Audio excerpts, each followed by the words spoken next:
And like the Tolpuddle martyrs who we gather today to remember, I too was exiled to the other side of the world. In my case, to the Far East, after the great miners' strike of 1984, because Rupert Murdoch thought I was too close to the unions. He was right, I was, and I paid for it with my job in the Wapping print dispute. Obviously, my fate pales into insignificance beside that of George Lovelace and his comrades. I don't pretend that I suffered as they did, but the principle is similar. Once Murdoch had sacked the dozen or so strikers who were the core of the union at the Times, the NUJ was de-recognised. It remains so. But we still have members inside Wapping, and I believe that one day our union will be back there with them where it belongs. Because I've always argued that there are many employers, but for us at any rate, there's only one union. It may sometimes be bungling, it may get things wrong. Indeed, it let down a woman colleague of mine only last year. It may be weak, it may be unexpectedly strong at times. But whatever it is, it's ours. And it's the way it is because we're like that too. Our union is representative of ourselves. It's an expression of ourselves.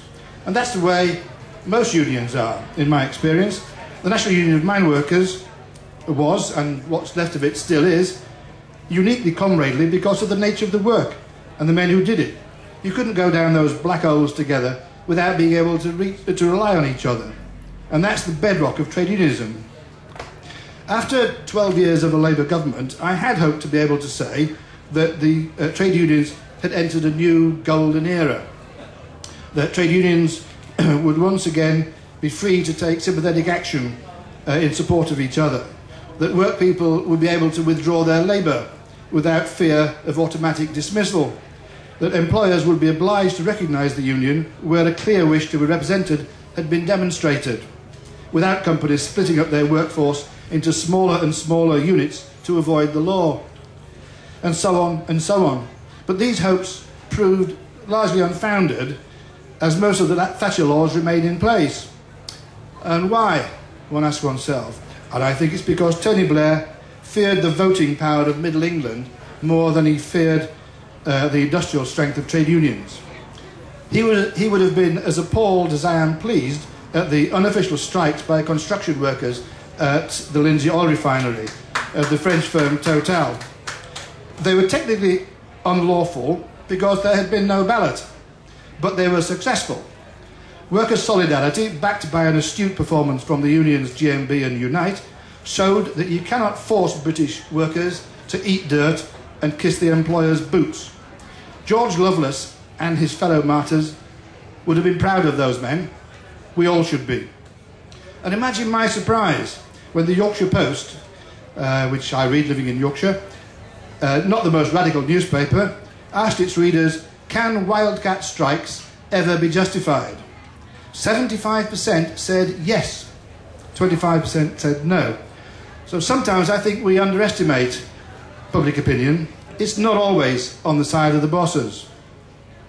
Going back to Brother Blair, I don't think he was ever one of us anyway.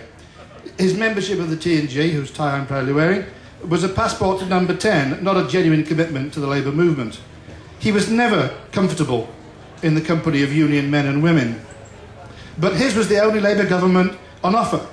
And if we ask, what has Labour ever done for us? I have to answer, well, it made trade unions legal again at GCHQ, a promise that was kept in the first year of the government. It gave us, against Blair's better judgment, the national minimum wage. It gave us a trade union recognition law that can work, and work well, as we have used it, if you play the legal game as smartly as the bosses. It gave us, very recently, new rules that compel employers to pass on tips to their workers, so a big boost to people working in cafes and hotels. It gave the trade union movement £10 million in development funds, which has been very well used. It gave a compensation scheme for miners for emphysema and vibration white finger, which gave £6 billion in compensation for the injuries that they suffered working in coal mines. It extended maternity leave for women and for the first time gave paternity leave for men. And it provided legislation that outlawed the worst excesses of the gangmasters.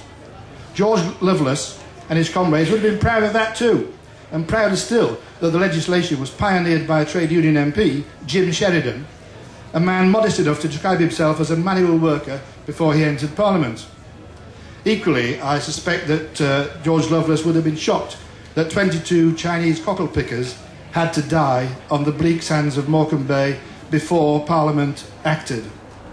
And with good fortune, I hope, and with the assistance of our Employment Minister, there is more to come from this government in the shape of action to end the despicable practice of blacklisting in industry, in particular in the construction industry. Who would have thought this could still be going on 177 years after the Tolpuddle martyrs were transporters? But it is, and Gordon Brown has committed himself to ending the scandal. For these reasons, I'd add 5 more words to Brendan Barber's motto of 30 years ago. Look after yourself, look after your union, and look after your government. It isn't perfect. What is? But I believe it has listened to the voice of the unions. Its actions have helped to keep the labour movement's agenda alive and relevant. There are still good reasons to be in the union and for the union to be politically active. Because if you think it's bad now, just wait and see what happens if David Cameron gets into power. The Tories are deliberately concealing their intentions because they don't want the nation's 6 million trade unionists to know what will be in store.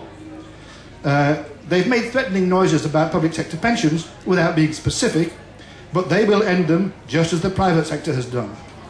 Shadow Chancellor George Osborne, the pipsqueak millionaire, the heir to an industrial fortune, let the cat out of the bag with his boast that he would make strikes in essential public services illegal. He was slapped down by his boss pretty quickly, but it's clear what they'd like to do: designate practically every area of public service as an essential service, and then turn public service workers into virtual slaves.